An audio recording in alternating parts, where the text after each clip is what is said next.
We are back in the office today because we are talking about the NCLEX changes coming up for October.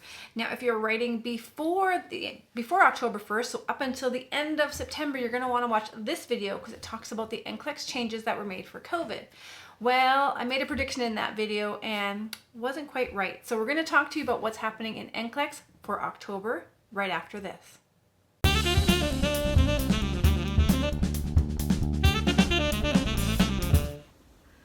Welcome back. My name is Tammy and this is Nurse Minder, and on this channel we do everything nursing. So if you're new here, consider subscribing below so that you get the next video when it's released. So change number 1, they are bringing back the 15 pre-test questions. So what is that? These are the questions that are being assessed for quality and being rated for difficulty. So they actually won't count in your score for pass or fail. They are sample questions, and depending on how well they do, they may or may not make the list for the next exam. The number of questions you will have as a minimum is changing, but there's a bit of a caveat. So you're going to get 15 pre-test items plus the minimum number of questions you need to pass is 60. So you're only going to be scored on 60. The 15 pre-test items are test questions that they need to assess the difficulty on, and as more people answer those questions, they get calibrated, and then they get their category for difficulty, and then they can be put into the exam banks. So if the minimums change, the maximum has also changed. Now, previous to COVID, it was 235 was the maximum number of questions that you would receive, and then when COVID hit, it was knocked down drastically to 130 questions, and now with those pre-test questions, it's 145. So out of that 145, only 130 will count towards your mark. Now, due to the fact that they're adding 15 pre-test questions, they have added 1 hour to your exam. So initially, pre-COVID, we were at 6 hours. The first set of changes with COVID, we went down to 4 hours, and now you're going to have 5 hours to write your exam. Now, the run out of time marking concept that they had pre to COVID, so this is before all the changes started in March, is not going to be put back into effect for October changes. So what's run out of time marking? If you were writing the NCLEX and you ran out of time before you were finished the exam, so you know that it's an adaptive exam, it will turn off when it has determined successfully whether you were a pass or a fail based on the difficulty and how you're able to navigate and move through the escalation of a difficulty. And so what they would do is if you ran out of time, they would just look back at your last 60 questions and assess where you were at with those. They're not implementing that in this new change in October, so they simply will just look at the questions you answered and how well you did on them.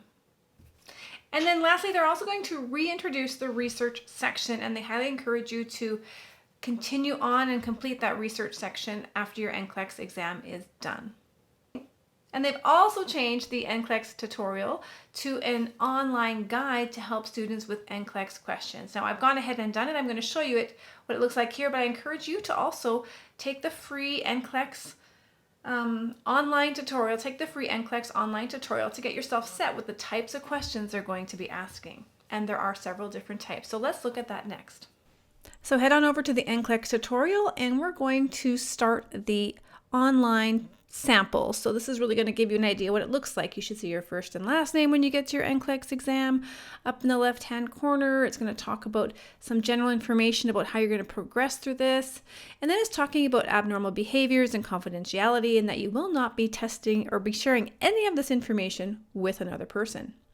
Now, once you start your NCLEX tutorial, you'll see there's a time up in the right hand, and this practice test does count towards your time. Now, here's the first type of question we're going to see is multiple choice. There will be 4 potential options, and you will select one. So in this case, what color is an orange?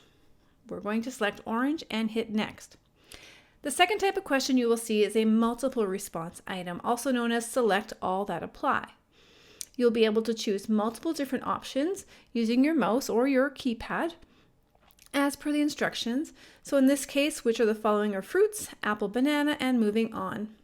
The third type of question will be a fill in the blank. In this case, we need the calculator to add up the 4 different numbers that we see here and divide by 4. That will give us the mean of the pumpkin's weight. So a calculator is provided for you, and once you have this information, don't forget about your rounding rules. This particular question is asking that we use only one decimal place, and so we need to make sure we're following those rules. The fourth type of question is what is known as a hot spot item. You'll be given a problem or presented with a problem and a figure. So you'll be asked then to hover over which element of the figure is going to be representing your answer. So this one asks which box is in the upper left-hand corner. As you select it, an X will appear over top to annotate your selection. Practice item number 5 is an exhibit item, and so just ignore that. What this question is looking at is giving you some information with an additional link known as the exhibit to give you a behind-the-scenes look at the information you need to answer the question. This one is asking for the most expensive supplies. So as we look at these receipts for storage and packing, for baking, for miscellaneous, you can then identify the most expensive item and select that. The next type of question will be a drop, drag, and ordering question, where you may be asked to put things by numerical, alphabetical, or chronological order. Don't forget your nursing process. In this case, we're looking for the 6 months that appear, and we'd like to put them in alphabetical order. And so we're going to just drag things over. Oh, I totally did that wrong as I'm seeing this now as I'm playing it back. I put them in order of month, January to February, so that was a fail on that part. That's a good lesson in reading the question. Type 7 is an audio item. In this case, when we hit the play button, it says that corn prices are rising. And then it's asking what's rising, so we're going to answer corn. And then the last type of question will be a graphic item. So you'll have a question, but you'll have pictures instead of text to select from.